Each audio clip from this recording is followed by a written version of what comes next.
Ямар цаана өрх мөндөд сонсогчдоо Мета подкастын дараагийн дугаар инхүү эхэлж байна. За энэ удаагийн дугаарын сэдэв болохоор ховсын талаар ярилцах байгаа. За тэгээд энэ удаагийн дугаарын зочноор ариун сэтгэл заслын төвийн захирал, сэтгэл засалчимч, клиникийн профессор Эрдэнэбаатар эмчээр оролцож байна. Сайн байна уу? Сайн байна уу? Үзэгчдээ энэ өдрийн мэндийг бас хүргэе. За тэгээд ерөнхийдөө шууд сэдв рүү ороод бүгдинтэй яриараа явчих. За хамгийн түрүүнд мэдээж ховс гэж юу вэ гэсэн ерхий асуултаар эхэлнэ. За хүн ховсно гэдэг нь юу гэсэн үг юм бэ? За шинжилгээ ухааны талаас ялангуяа сэтгэл судлалын шинжилгээ ухааны талаас хэрхэн тодорхойлдог вэ? Тэгэхээр ховс гэдэг бол хүний ухамсарт ухааны хяналт буюу эсэргүүцлийг суллаад түүний үл ухамсарлах буюу далд ухамсарт үг буюу бусад нөлөөллийн аргуудаар нөлөөлөх тэр эмчилгээний буюу олон зорилготой нөлөөллийн арга техник байгаа. Тэгээд Бехтерев гэдэг Оросын алдарт физиологч мэдрэлийн эмчийн хэлснээр бол ховсын үед тархины бор гадарт саадлын процесс үүсээд тэгээд тэгэхээр хүний ухамсар тухааны хяналт бол суулгарна. Тэгэнгүүт ховсчин маань өөрөө ховстуулж байгаа хүндээ зохих ятгалахыг хэлж үр дүнд хүрнэ. Тухайн үйлчлүүлэгчийн хүсэж байгаа үр дүнд гэсэн үг. Зохих ятгалаг гэхээр тухайн хүний итгэл үнэмшлэлээр нь суйрлаад яваад байна. Яг зөв. Тий.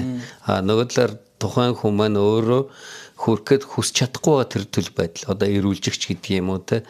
За магадгүй нэг талаар архинаас гарахч гэдэг юм уу.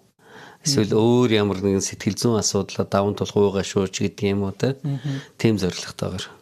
Тэгэхээр одоо за би шууд ингээд амар сөргүүлэл ингээд ер нь асуудаг л та. Тий. Одоо итгэл үнэмшил бол тэгэхээр төр зур их штэ. За тэгвэл ховсын агаар эмчилнэ гэхээр тэр чин төр зурын л болчихгүй юм уу? Итгэл үнэмшлийнхаа дагуу ирсэн хүмүүсийг ховсноо гэсэн үг. Хүсэж ирсэн. За энэ бас дараагийн нэг асуулт. Зүгээр хүсэхгүй байгаа хүмүүсийг ховсдог техникүүд бол байгаа. Тэр бол өөр асуудал. За дараагийн асуулт нь шууд уялдуулаа авчи. За ямар хүн ховсонд илүү ордог вэ? За ингээд нэг итгэл үнэмшилтэй гэж байна шүү дээ. Тэгэхээр энэ дээр ийм байгаа. За Capability гэсэн ойлголт байдаг. Тэр нь сонгодог ховсын хувьд бол ховсонд ордоггүй хүмүүс байдаг гэж үздэг. Тэд нар бол нөгөө итгэл үнэмшилтэй буй хүсэж байгаа хүмүүс нь л ховсонд орно. Энэ бол захиран тушаах ховс, шууд ховс гэсэн үг. Ятгах ховсын үед буюу non-directive гэж байгаа. Милтон Эриксоны ховсын үед бол Эриксоны өөрийнх нь хэлснээр ховсонд ордоггүй хүн байдаггүй. Яг тухайн хүндээ тохирох ховсын аргыг л олох хэрэгтэй гэсэн байна. Ховс гэж өмнө ур чадвараас бас яг зөв талах нь шүү дээ. Би бас шууд ингээд сая бодлоо ховсонд орно гэхээр чинь ер нь тухайн хүний зан чанар те суур тэр зан чанараа за скол бүр цаашлаад боловсролтой нь баг холбоотой юм биш үү те. Юм болгонтой холбоотой. Ховсонд итгэж гин үү үгүй юу гэдэгтэй бас холбоотой. Яагаад гэвэл ховсонд итгэхгүй болоод ирэхээр чинь тэр хүний хамгаалах механизм олон ажиллана гэсэн үг тийм. Тэглгүй ховсонд ордоггүй хүмүүсийн тонд бол өөрөө хэлснээр за шүүмжлэгч сэтгэлгээтэй хүмүүс, үйл итгэгч хүмүүс, за ойны хамсалтай хүмүүс. За тэгэнгүүт эдээчтэй хүмүүс арах хэцүү. Яг л тэд нар тогтож өгөхгүй. Гэхдээ тэд нар тохирсон аргыг бас олж болж байгаа. Милтон Эриксоны аргаар бол. Гэхдээ тэр үр судалгаа хийх хэрэгтэй л байх л та. Үгүйсэхгүй. Яг л Эриксон юу ч үгүйсэхдэггүйсэн байгаа. За тэгвэл ингээд ховсын яг суурьаас нь аваад үзэл дээ. Ховс гэдэг зүйл яг хизээ анх яаж үүссэн те? Эртний үед яаж үүсчихсэн? Тэр нь яаж явж байгаа сэтгэл судлалтай бас холбогдоод ирв. Ховс бол ерөнхийдөө нэг хүн нөгөө хүндээ эсэг бүлэг хүнд үг буюу бусад аргаар нөлөөлөх тэр хэрэгсэл. Тэгэхээр энэ маань хүн төрлөختөн үүссэн үеэс эхэлсэн гэж ойлгож болно. Чолонзевскийн үеийн бөөнөр янз бүрийн аргууд хэрэгэлдэг байсан. Одоо ч гэсэн шинэ наазах нь юу штэ? Юу зохих? Хэнгэрэг зохих. Энд чинь транст оруулж байгаа штэ. Эсвэл нөгөө бодис ашиглах гэх юм бол янз бүрийн орнуудад мөөг ашиглах, аяваскоч гэх юм уу. Харамсалтай нь монголчууд яваад байгаа. Перугийн индианчууд ашигладаг байсан. Одоо тэгээд тэнд янз бүрийн зорилгоор ашиглаж байгаа. Тэ янз бүрийн харуулж үзүүлж асуудлыг шийддэг гэж ярьдаг. Тэ Сибирийн бөөнөр ч гэсэн бас мөөг ашигладаг байсан байгаа. Зохиод Америкийн индианчуудын бөөнөр ч гэсэн бас юм ашигладаг байсан байгаа. За манай бөөнөр бол яг баяр юм да. Тэднийг ингээд хараад үзэхэр нийтлэг ингээд гоё тийм нэг сэтгэл ханамжтай мэдрэмж өгөөд тийм мансууруулах. Тэгээ ерөөхдөө буюу ухамсар тухайны хяналтыг суллах. Бүр байхгүй болох. Тэгэхгүй бол эрүүл байгаад байх юм бол нөгөө чинь бол хянаад байгаа шүү дээ. Ухамсар байдлыг өгөх хамгийн амархан арга бол одоо согтох, таслах. Тэ одоо юу шонгоо. Тий. За тэгж үзэж бас болох юм. За тэрний явж байгаад яаж явж байгаа сэтгэл судлал гэдэг юмтай холбоотой. За тэгээд тэр маань чулуун зэвсгийн үеэс явж байгаад дэлхийн янз бүрийн улс гүрэнд одоо эртний Египт гэдэг юм уу тэ Ра бурхандаа мөргөжсэн. За энэтхэгт гэдэг юм уу буддизм тэ энтхийн хинду шашин үсгүйч гэдэг юм уу.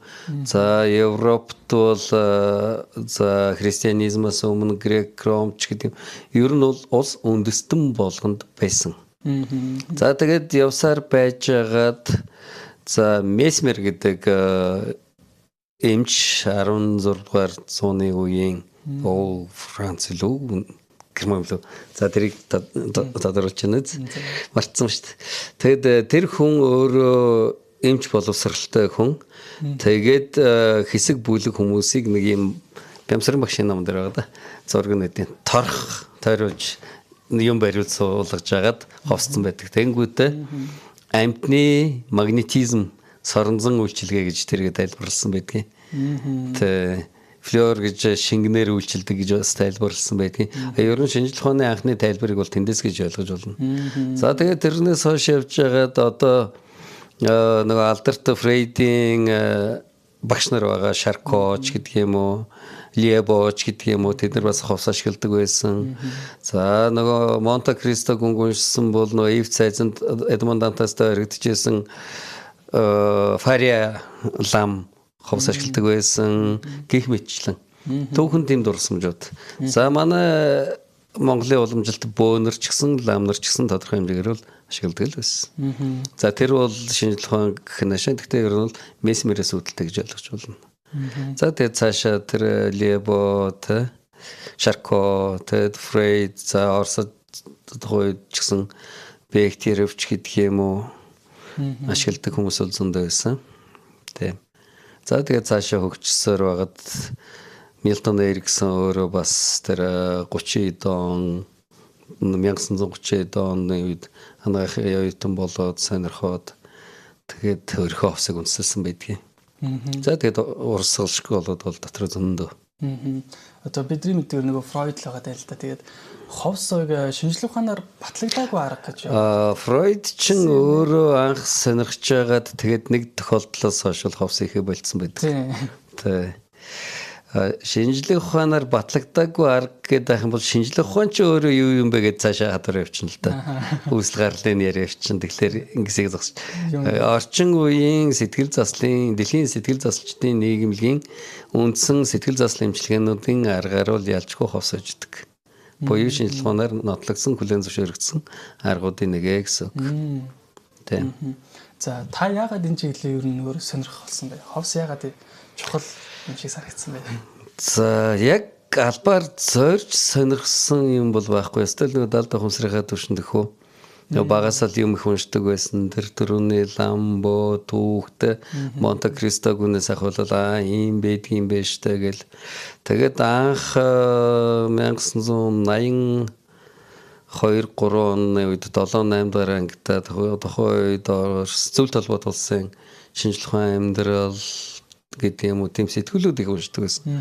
Тэгээд тэн дээр автотренинг гэдэг тохиолжсэн 1931 онд Германы эмч Шульцийн гаргасан үгээр өөрийгөө ятгах гэдэг тухай уншаад за тэгвэл энэ дахиад нэг ухаж удгийн чинь энэ цаана юу вэ гэнгүүт ховс йогос үүдэлтэй.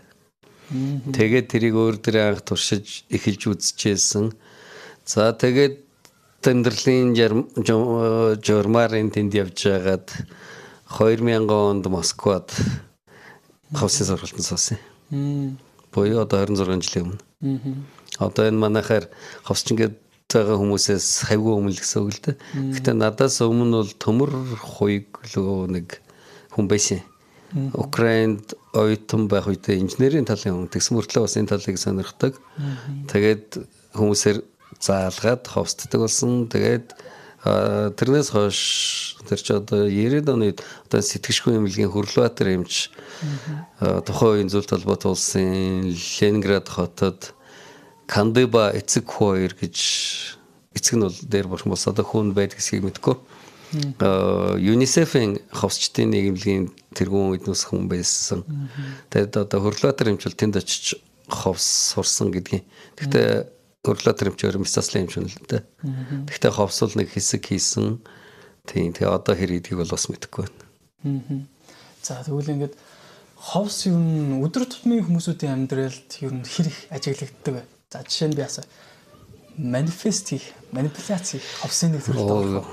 Яг үгээр хүнийг ятгаад шүү дээ. Тэр зүгээр транст орох асуудал. Зүгээр одоо ингээд машина барьж явж байгаад улаан гэрэл аслаад төр зогслоо бодлого ширнэ. Зурагт үзэж байгаа тийм үү бодлого ширнэ. Одоо өнөөдөр ихэд дэлхийн 3 дугаар дан баг эхэлчихэд байна би тэр нэвтрүүлгүүдийг байнга үзэж байгаа тэрэнд баг ховсдуулж байгаа гэх юм уу? Тэ процессын мөн чанарт орох гэж. Хүний амьдралын салшгүй нэг хэсэг. Гэтэ транс гэдэг утгаар шүү дээ. Зөвхөн зорилгоос хамаарат яг манифест гэдэг бол өөрийгөө ховсдож байгаа ховсын нэг хэлбэр. Гэхдээ техникүүд нь бол хайлтж явах өөр. Гэхдээ л угаасаа self hypnosis би өөрийгөө ховсдох нэг арга байхгүй. Би мөнгөтэй байна, би аз жаргалтай байна гэж өөрийгөө ховстаад байгаа шүү дээ. Гэхдээ дахиад нөгөө хувийнхээ сэтгэл зүйн онцлогоос хамаарат нөгөө хүмүүс өөрөө транст орох хэвшинжийн өнөөгүй юу гэдэг бол бас их бодож шүү дээ. Ховс гэдэг нь унтах, ухаан алдах эсвэл зөвлөлттэй адилхан зүйл үү? Ховсонд орсон хүн өөрийнхөө хяналтыг бүрэн алддаг уу гэсэн байна. Энэ бол юм ховсын төвшин гэж байгаа. Өнгөц, дунд, гүн. За маш гүн гэж ойлгож бас болно. Сомнамбулизм. Сонгодог ховсын үед бол хүнийг заавал унтуулах хэрэгтэй гэж үздэг. Тэгээд тэр хүн одоо ховсонд орж байгаа шин тэмдэг юу гэдгийг нүрний булчин гүлийхтэй хамар оруулын гурвалжин гүлийх амьсгал нь удаашрах гэх мэтлэн биеийн тайврахч гэдэг юм уу тийм тодорхой шинжүүд байдаг. Тийм. Тэгээд бүр нам унтж байгаа шинжил ирэх юм л тэл ховсчун ажиглал сууж үгээлэл за одоо яг энэ ийм төвшөнд очиод байгаа гэж.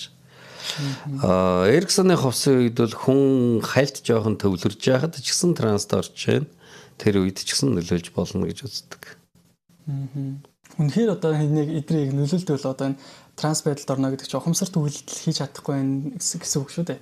Тэгэхээр энэ үед яг ингээд өөрөөс нь одоо хэрхэн яаж ажилтдаг юм бол би одоо ховсонд орж байгаагүй хүн болохоор сайн мэдэхгүй л. Ховсонд орсон хүн бас хэрхэн яаж мэдэрдэг юм бол шууд ховсонд транс байдалд оролцоод ямар нэгэн асуулт асуугаад байвал шууд хэлээл байна гэсэн үг үү?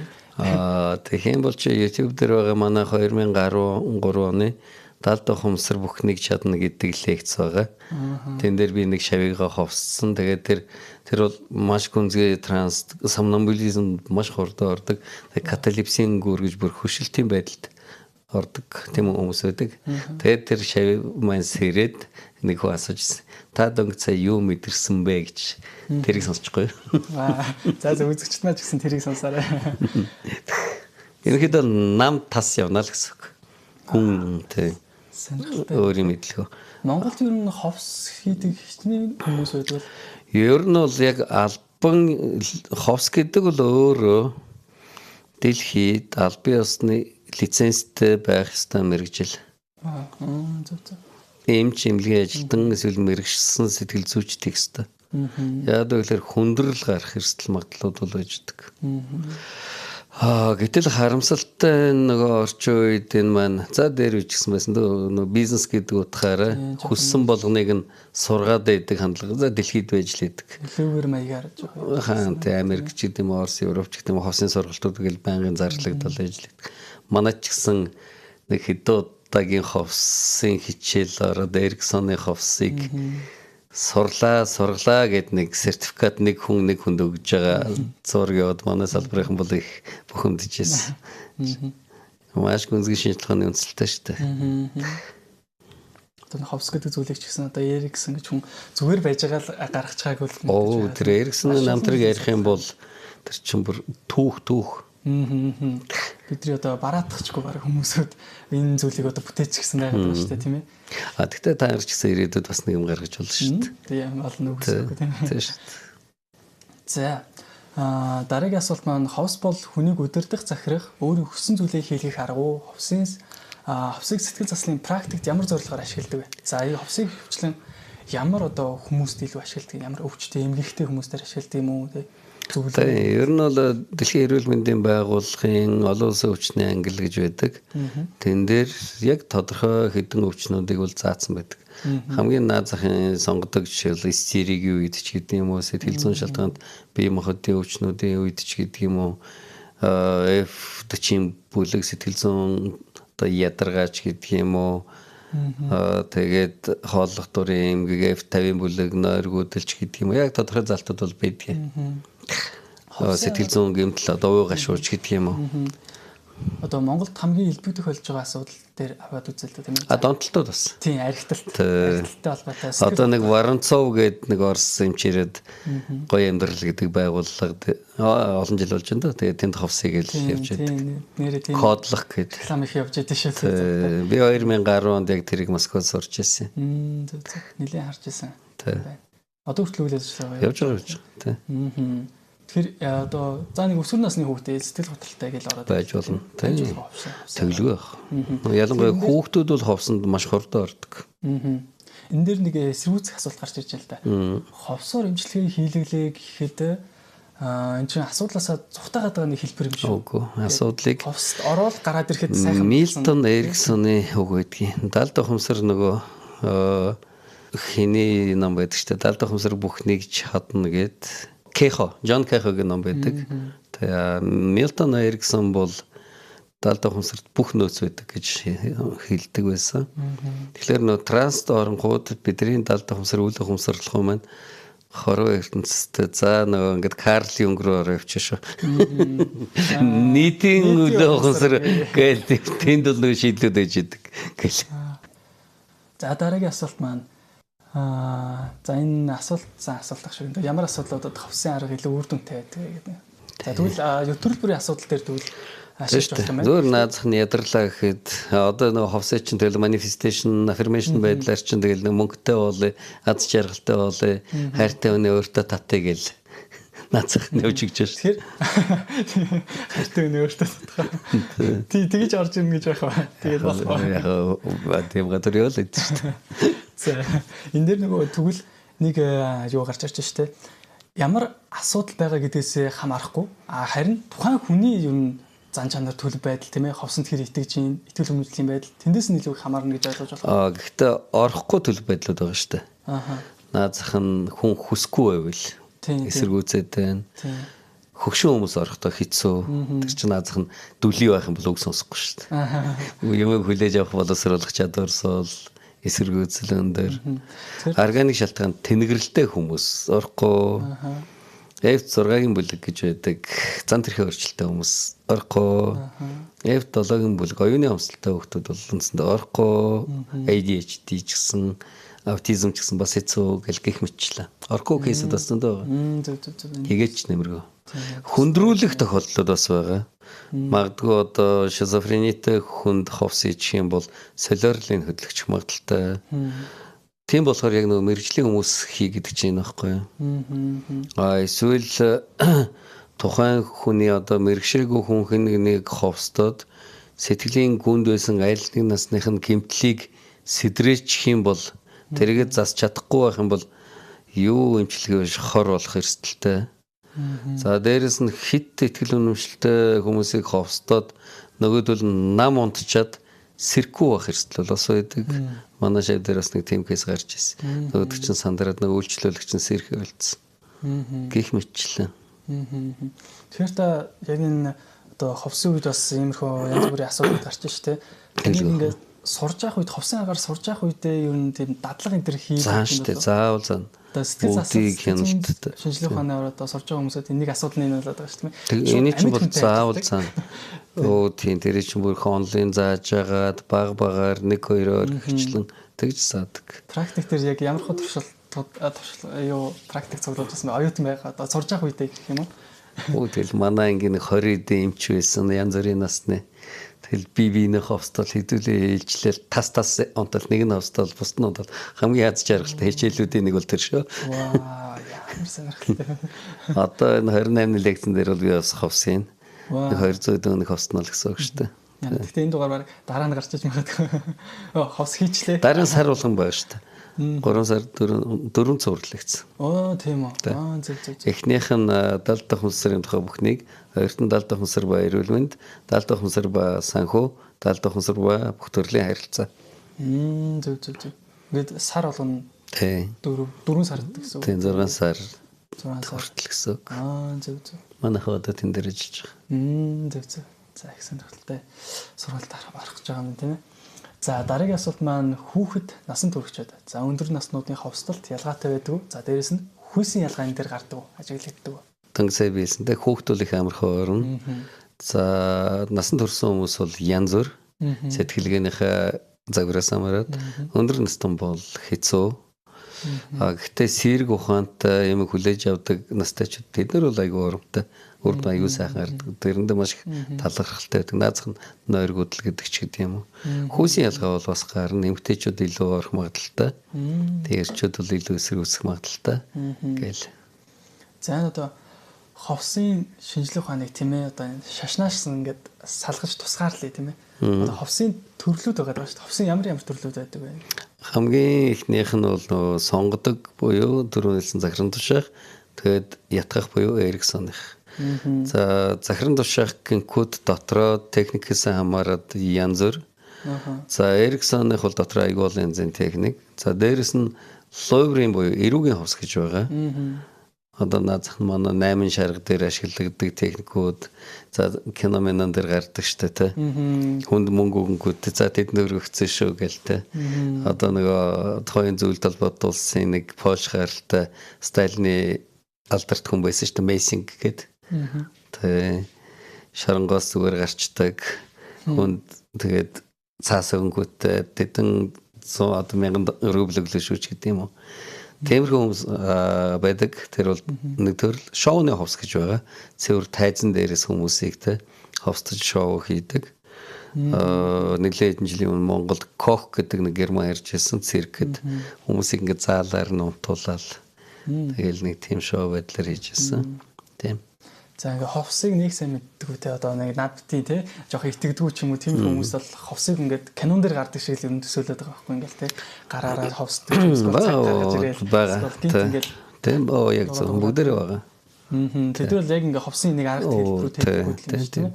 За ингээд бас цааны хэлсэн чинь нөгөө тайзны ховс болон имчилгээний ховс гэж бас байгаа тийм ээ. Тайзны ховс ингээд ялангуяа шоуны те янз бүрийн ховсууд хийдэг. За тэгээ энэ хоёрын яг зааг хязгаар нь ямар ялгаатай? Зорилго нь өөр. Зорилго нь өөр. Одоо чинь би бол эмч гэдэг утгаараа тухайн хүнийхээ өвчнийг эмчлэх гэж овсдож байгаа. Тэгэхээр хэлбэр арга хэлбэр нь адилхан гэж байна. Аагүй ялгаатай. Тэр нь гэсэн үг. Гэхдээ төстэй элементүүд мэдээж байлгүй яг нь сойрол морил гэднээс нь бол шоуныхан бол угаасаа л хүмүүсийг гайхшруулах тийм л зорилготой. Entertainment тал байгаа. Тийм. Эмчилгээний ховсыг тэгвэл олон хүнд зэрэг хийх боломжтой. Боломжтой. Одоо дээдл нь Кашпировский гээд одоо ч байгаа. Украины нэг сэтгэл заслж юмч байсан. Тэр 89 оны үеэс ахуулаад бүр заалаар нь суулгаж агаад ховстож хүмүүсийн өвчнийг эмчилдэг байсан. Тийм одоо ч гэсэн тэрийг хийсээр байгаа. Нөгөөдөр 2005 онд би UB Palace-лекс уншиж байхдаа 3500 хүн ховстож байсан. Тэгээ одоо энэ лекцээр нэг 200 дүүнийг ховстно. Тэг. За тэгвэл ямар хүн дээр ховсын арга техникийг хэрэглэхгүй байх ёстой. Хэрэглэхгүй байх ёстой юм хүмүүс бас байдаг. Тэглэг ах. Тэгэхээр энэ дээр нөгөө яагаад заавал мэрэгжлийн хүн байх ёстой гэхлээр нөгөө хэн дээр хэрэглэхгүй байх ёстой эсвэл хэрэглээд үрдэнгүй вэ гэдгийг мэдэх шаардлагатай. Тэгээд түрүүний хэлсэнчлэн тэнэгэрл байна уу? Шизофрени байна уу? Эсвэл зан төрхийн өөрчлөлт байна уу? Эсвэл хүнд хэлбэрийн сэтгэл готрол байна уу? Хүлээж авахаргүй эсвэл өндөр настан байна уу гэл бас байгаа шүү. Тэр эмгүүдээр хэрглэж болно а гэхдээ анхаарах хэрэгтэй. хамгийн сайн анхаарах хэрэгтэй гэсэн үг. Эсвэл зүгээр Уусаа нэмэргүй болохгүй ч уусаа л нэмэргүй байхгүй. Цагийн мөнгөний гарцсан. Зөв. Анхаарах хэрэгтэй гэвэл ер нь хүн болгон ховс хийж явахдаа ховс ч болгон үйлчлүүлэгч анхаарч явах хэрэгтэй. Нөгөө хүн маань транст орсон бас яач магадгүй. Тийм болохоор эхний нөгөө ярилцлага авах үеэс л ямар эмчилгээ хийх вэ гэдэг тактика бодож явах хэрэгтэй. Ховс ихэд бас өмнөх нөгөө хэд хэдэн шат дараалал. Заавал байлгүй ах. Хамгийн түрүүнд ярилцлага авах штэ. Нөгөө анаанус гэдэг. Ингээ бас транс байдалд ороход нь бас яг тийм. Гэтэ эхлээд нөгөө эрүүл байхад нь асуун штэ. Гол зөөр нь яагаад ирсэн? Бүх хүнссэн. Тэгж байгаа дэмжлэгээний аргуудын ховс бол нэг нь л байхгүй. Өөр аргууд л зөндөө байна.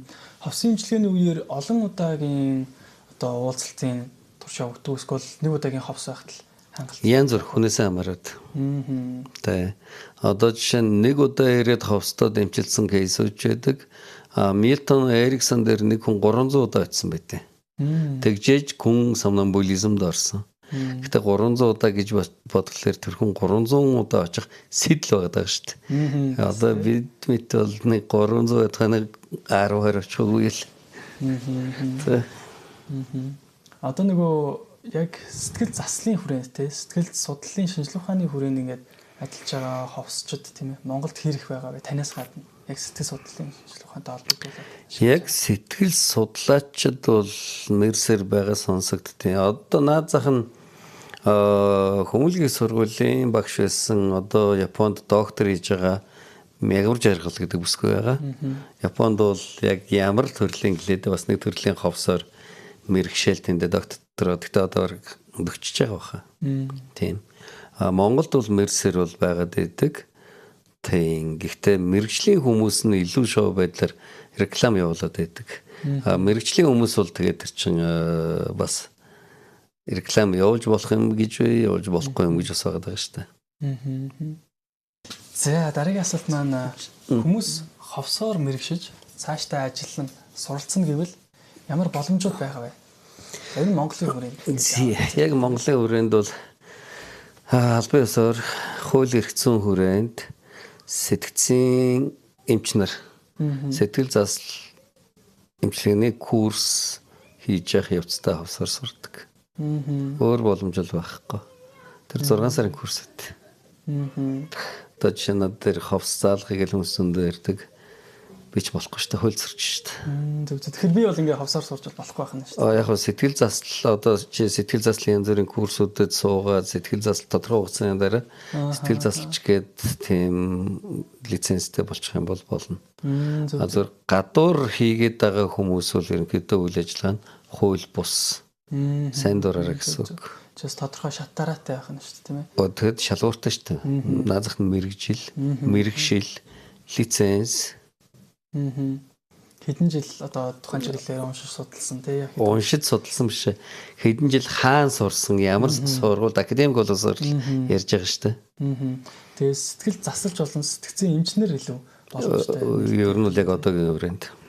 Зөв. Тэгэхээр сэтгэл судлаач юм уу? Гадаад бол болдог эмнэлзэн сэтгэл зүйчч гэдэг юм уу дахиад 6 жилээ сураал дахиад нарийсаал явж байгаа л нэг хэдэн жил үдгийн. Хэдэн жилийн дараа. Тэгтээ албан ёсны яг ховсын курс төгссөн лицензтэй байх хэрэгтэй. Монголд ингээд ховсоор сурья гэх юм бол танаас өөр хүн байгуулга багшлах. Монгол яг нь сайн дурын уран сайханчид бол байгаа. Яг албан ёсны гэх юм бол байхгүй. Дээр үед бол байсан Дорж ханд гэж Монголын анхны сэтгэл засалч эмч одоо өгшөө настай баг. Та хувьсан аргуудаар хичээл заадаг уу? Эмч нартай бол заана л та заалгүй байх тэр чинь. Эмч нар цаа. Аль сургууль дээр? Сургууль шээ. Тэр чинь биш хуваарэ биш. Хуваарыг сойлуулт байхгүй шүү дээ ерөөсөн чинь. Академик боловсрол гэж байна. 6 жил ангаах төгссөн эмч, сэтгцийн 2 жилийн резиденц хийсэн сэтгцийн эмч нар 6 сарын сэтгэл заслын курс манайд хийдэг байхгүй. Би чинь сэтгцийн эрүүл мэндийн үндэсний төв, эрүүл мэндийн хөгжлийн төвийн гэрээт багш байхгүй. Тийм. Энд бол хоёр гэсэн сайн дурын уран тоглолтол ерөөсөн байхгүй шүү. Зөв. Тиймэр байж болохгүй тийм ээ. Ер нь бол байж болохгүй те. Зөв. Та ховсыг анх хаан сурч байсан гэлээ. Москвад. Орос улсад тийм ээ. Оросд те. За одоо ерөөхдөө бол ховсоор сурья тийм ээ. За гадаад ч юм уу. Хүчилөөтэй. Тийм. Тийм курсууд зөндөө. Тийм. Гадаадд скол тань дээр ч юм уу сурья гэж юм л тэр хүмүүст юу гэж зөвлөх вэ? Юу гэж хэлэх хэрэгтэй вэ?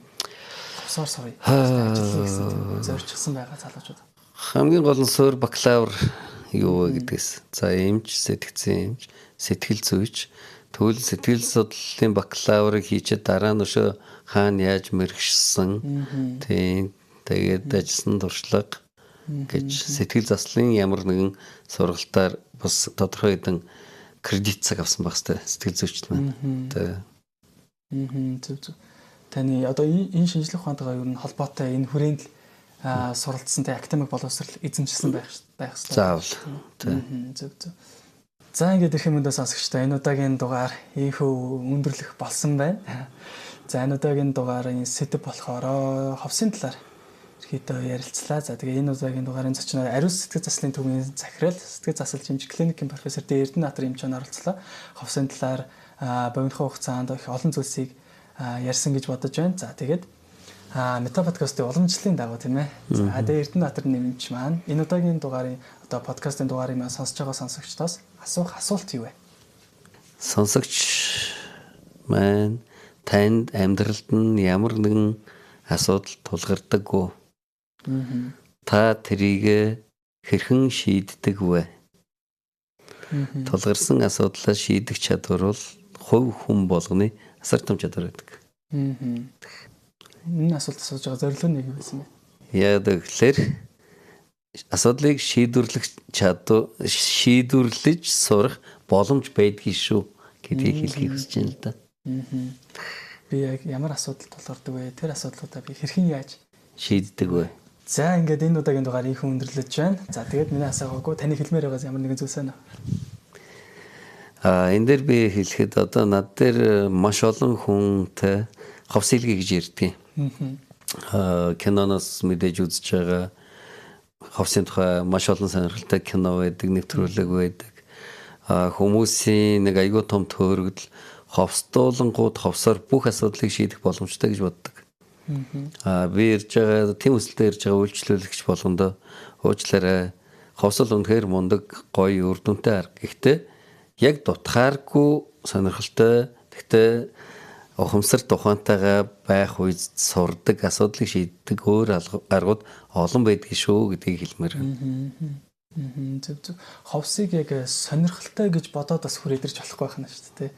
Яг хүмүүсэр хүмүүс ирнэ. Сонирхолтой шүү. Ховстолоотой гэлээ. Гэхдээ ховор. Зөв. Таны. Зөв. Өөрийнхөө гол асуудлыг ойлгох нь бас нэлээд чухал тийм ээ. Тэгэл байх. За окей. За энэ удаагийн дугаар их өндөрлөж байна. Дараагийн дугаараар иргэн уулзлаа. Түр баяртай. Энэ удаагийн дугаарыг сонссон үзэгч сонсогч та бүхэндээ бүгдэнд баярлалаа. За та бүхэндээ баярлалаа.